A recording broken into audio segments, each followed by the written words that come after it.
ఎన్నికలు ఇంకా 3 ఏళ్ళు ఈ ప్రభుత్వం అధికారంలో ఉంటది. వాళ్ళకి వ్యతిరేకంగా ఓటేస్తే ఆ ప్రాంతంలో డెవలప్మెంట్ జరగదు. అందుకనేసి అధికార పక్షానికి వేయడం అనేటటువంటిది ఉప ఎన్నికలు, స్థానిక ఎన్నికల్లో మన రాష్ట్రాల్లో జరుగుతుంది. మొన్ననే రేవంత్ కి అది ఒక రెడ్ సిగ్నల్. 30% దాకా వీళ్ళు గెలవడం అన్నట్టు, బీజేపీ గెలిచింది కొన్ని, ఇటు వీళ్ళు గెలవడం అన్నది అన్ని గెలవడం. ఎందుకంటే కేసీఆర్ టైంలో అట్లా గెలిచి ఉంటే రొటీన్. కేసీఆర్ టైంతో కంపేర్ చేస్తే ప్రతిపక్షం ఎక్కువ గెలిచింది మొన్న.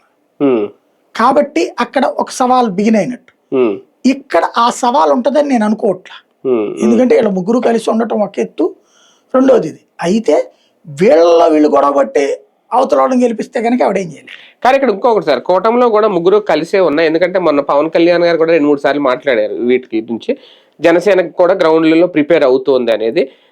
కొంచెం ఎక్కువ వస్తాయి జనసేనకి సీట్లని కూడా ఆశిస్తున్నారు. ఓకే, అదొక పాయింట్, ఎక్కువ వస్తాయా లేదా అనేది.